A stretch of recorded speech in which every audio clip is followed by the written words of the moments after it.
வாழ்க. உள்ளொரு ஜோதியே வாழ்க. உள்ளம் நிறைந்தோனே வாழ்க. நீங்காதொருவனே வாழ்க.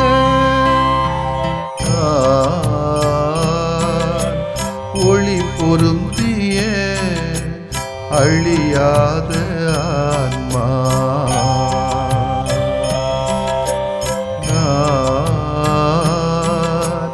ஒளி பொருந்திய அழியாத ஆன்மா. நீ என்னில் நான் உன்னில் ஈஸ்வரா. நீ என்னில் நான் உன்னில் ஈஸ்வரா. ஒளி பொருந்திய அழியாத ஆன்மா.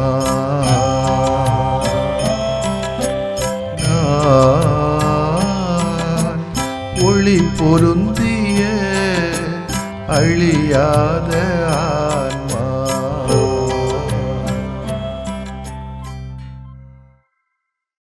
ஆண்டவரே, எனக்கு எல்லாமே நீங்க தான்.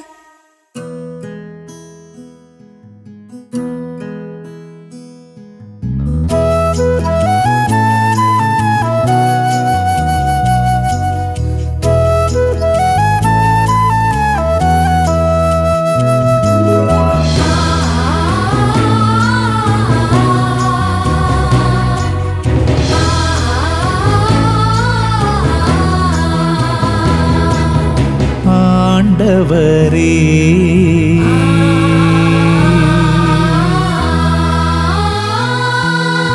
ஆண்டவரே, என் இறைவா, நீர்தாமே என் உரிமை சொத்து.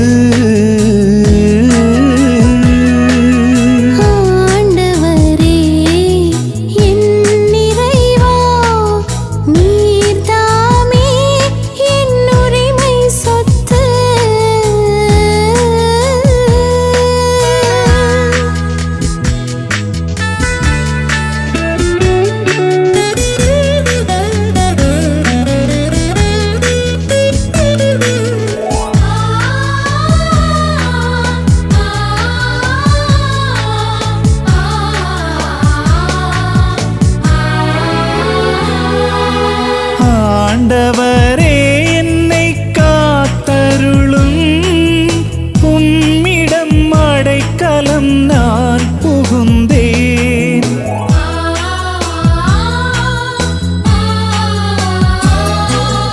ஆண்டவர் நீர் என் தலைவரன்றோ. உமையன்றி வேறேது செல்வமுண்டோ. ஆண்டவரே, என் இறைவா, நீர்தாமே என் உரிமை சொத்து.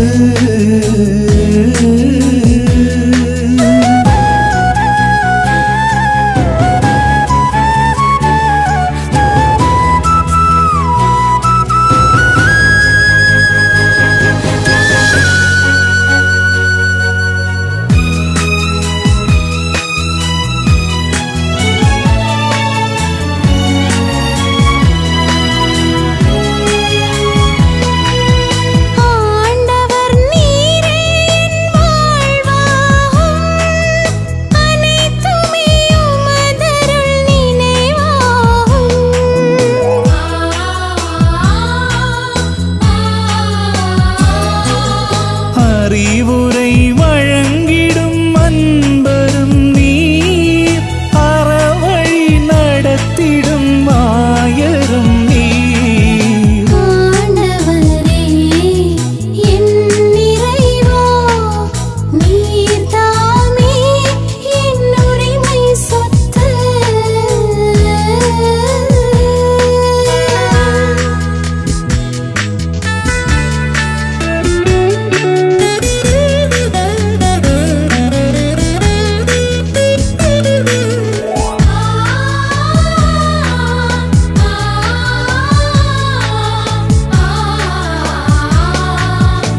லூக்கா எழுதிய நற்செய்தி அலகு 14 இறை சொற்றொடர்கள் 15 முதல் 24 வரை.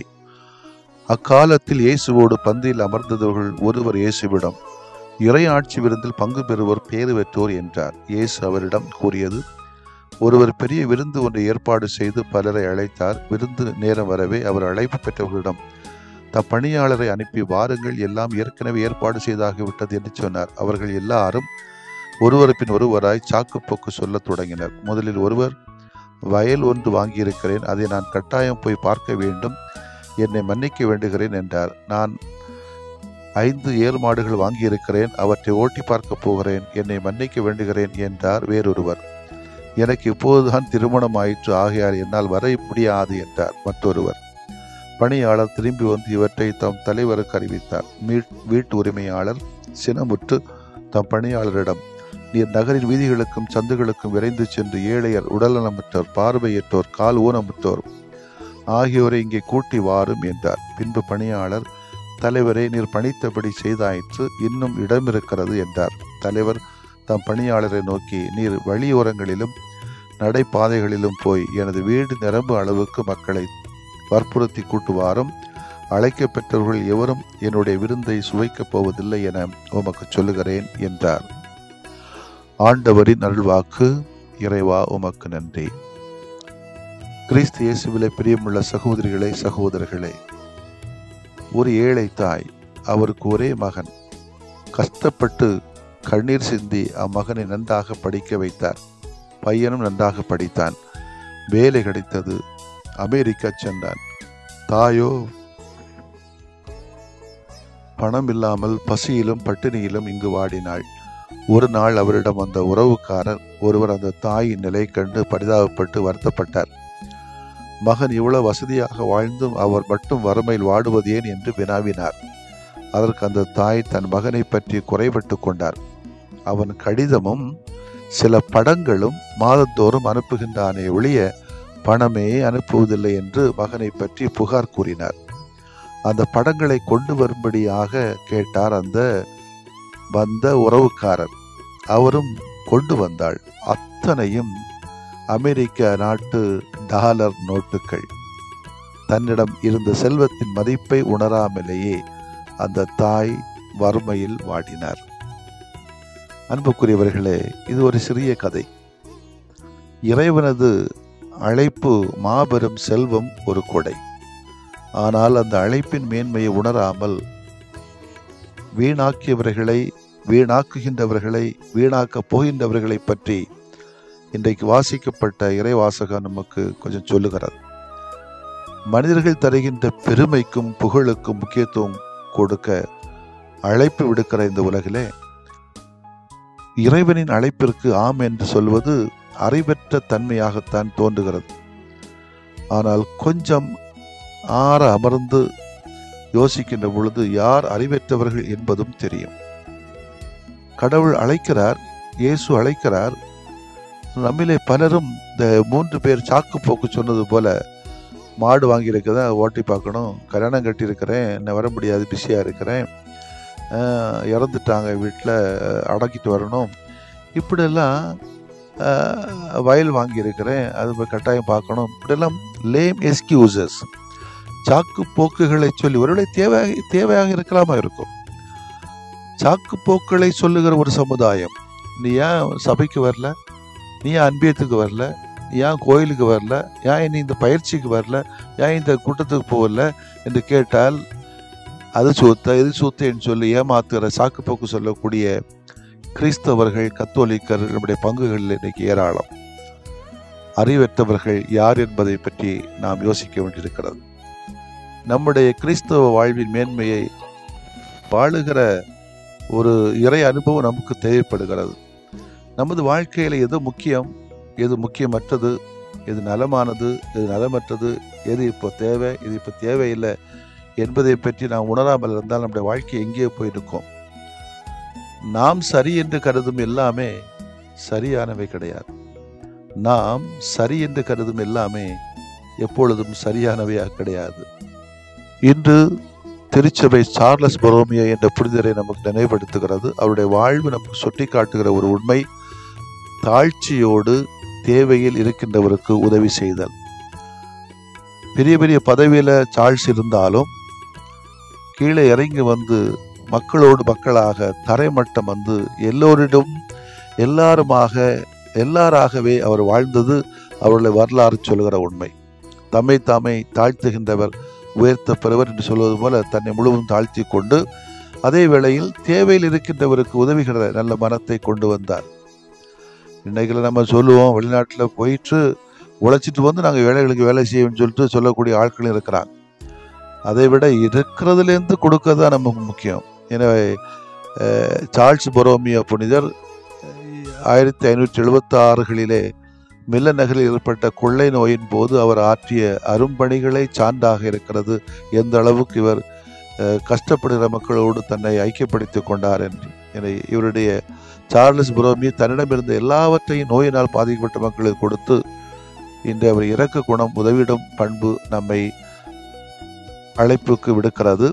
முடிந்த வரைக்கும் நாம் தாழ்ச்சியோடும் தேவையில் இருக்கின்ற மக்களோடு உதவிகள் நீட்டுவதையும் பழக்கமாக கொள்ளுவோம். ஆமேன். மன்றாடுவோமாக. அன்பே உருவான இறைவா, இந்த அருமையான நாளுக்காக உமக்கு நன்றி செலுத்துகிறோம். தொடங்கிய இந்த நவம்பர் மாதத்திலே எல்லோரையும் ஆசீர்வதித்தருளும். புனித புனிதர்களாக வாழ்வில் முன்னேற்றம் காண வேண்டும் என்ற ஆசையோடு இருக்கக்கூடிய எங்கள் யாவரையும் அர்ச்சித்தருளும். எங்களது தேவைகளை உடைய பாதத்தில் வைத்துக் கொள்கிறோம். முடிந்த வரைக்கும் நாங்கள் தாழ்ச்சியோடும் தேவையில் இருப்போருக்கின்ற உதவிட மனதோடும் வாழ்வதற்கான அருளை எங்களுக்கு தாரும்.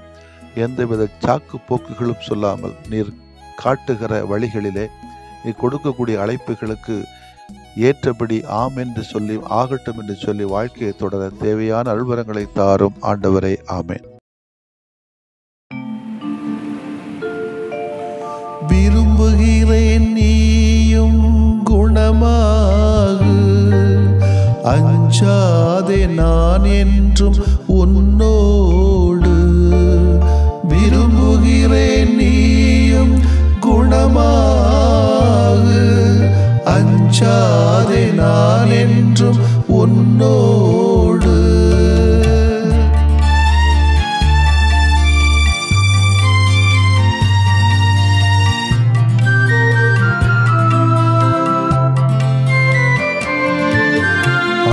அலையாய் துன்பம் வந்த போதிலும்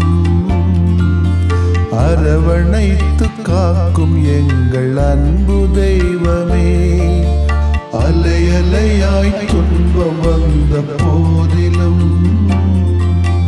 அரவணைத்து காக்கும் எங்கள் அன்பு தெய்வமே.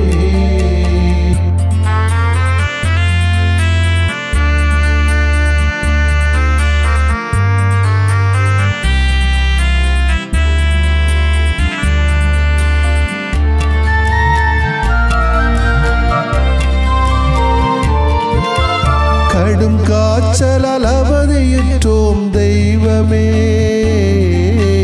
உடல் வலியால் நொந்து போனோம் தெய்வமே. கேட்கும் குரல் கேட்ட மக்கு நலம் தாருமே, கேட்கும் குரல் கேட்ட மக்கு நலம் தாருமே. அலையாய் துன்பம் வந்த போதிலும் அரவணைத்து காக்கும் எங்கள் அன்பு தெய்வமே.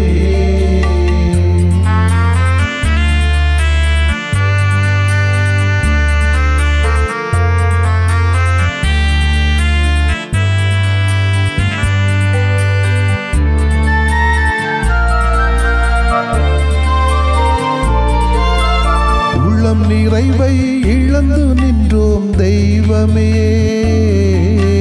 குழந்தையின்றி நிலை குலைந்தோம் தெய்வமே.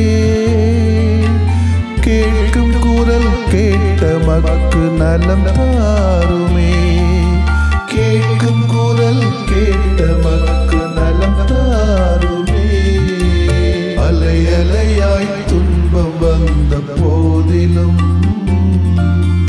அரவணைத்து காக்கும் எங்கள் அன்பு தெய்வமே.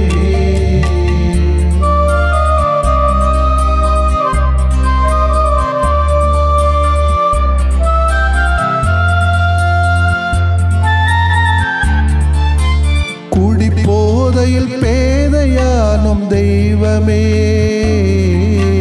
குடும்ப மகிழ்வை குலைத்து விட்டோம் தெய்வமே. கேட்கும் குரல் கேட்ட மக்கு நலம் தாருமே, கேட்கும் குரல் கேட்ட மக்கு நலம் தாருமே. அலை அலையாய் துன்பம் வந்த போதிலும் அரவணைத்து காக்கும் எங்கள் அன்பு தெய்வமே.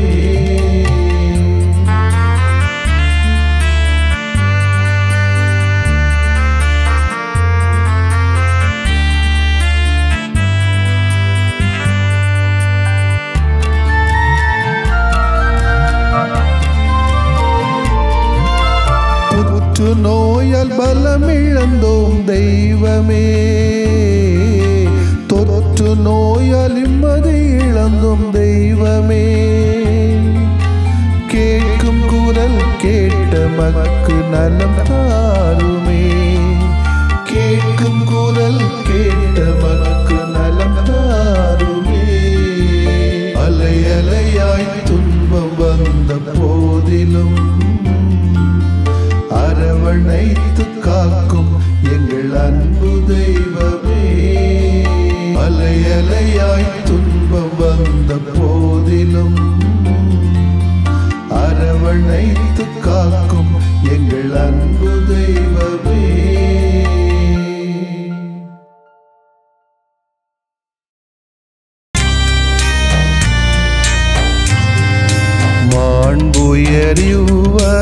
மாண்புயரிவருள்ளடையாளத்தை தாழ்ந்து பணிந்து ஆராதிப்போம். பழைய நியம முறைகள் அனைத்தும் இனி மறைந்து முடிவு பெறுக. புதிய நியம முறைகள் வருக.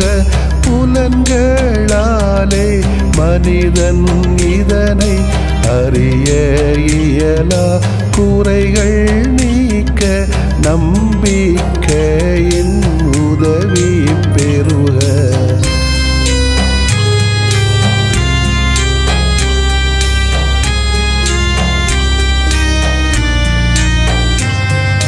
தந்தை அவர்க்கும் மகன் அவர்க்கும் புகழ்ச்சியோடு வெற்றியாக்கும்.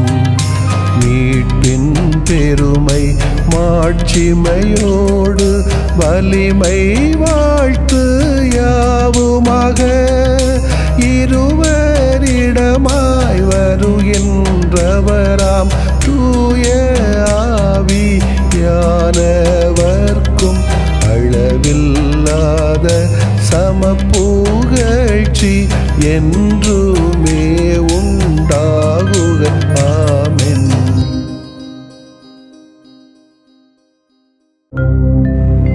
வானின்று அவர்களுக்கு அப்பமளித்தீரே,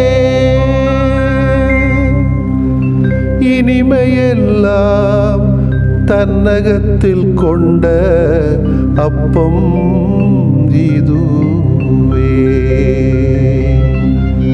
மன்றாடுவோமாக. இறைவா, இந்த வியப்புக்குரிய அல்வடையாளத்திலே உம்முடைய பாடுகளின் நினைவை எங்களுக்கு விட்டு சென்றீ. உம் திருவுடல் திருரத்தமாகியவற்றின் தூய மறைவருளை வணங்கும் நாங்கள் உமது மீட்பின் பயனை இடைவிடாமல் துய்த்து உணர்ந்து மகிழ அருள்வீராக. தந்தையாகிய இறைவனோடும் தூய ஆவியாரின் ஒன்றிப்பில் இறைவனா என்றென்றும் வாழ்ந்து ஆட்சி செய்கின்ற உம்மை மன்றாடுகிறோம்.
நற்கருணை நாதரிலே நம்பிக்கை கொண்டீர் நன்மைகளின் நாயகனே அந்தோணியாரே நற்கருணை நாதரிலே நம்பிக்கை கொண்டீர் நன்மைகளின் நாயகனே அந்தோணியாரே பாச பகிர்வினை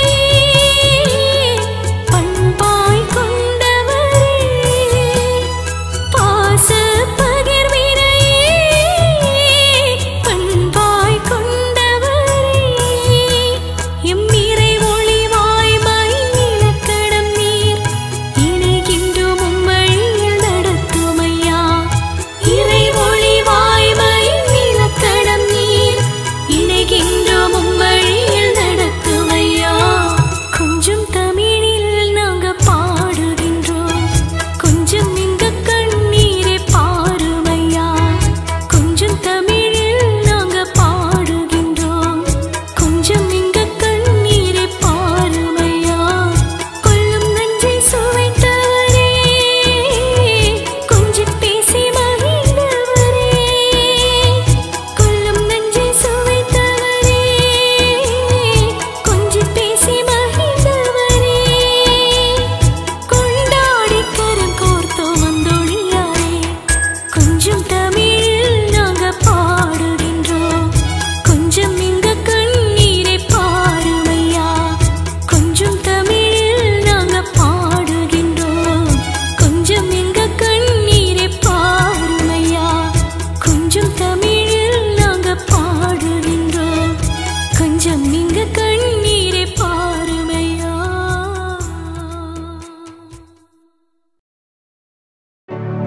நிலையான புகழுக்குரிய தூய இறை நன்மைக்கு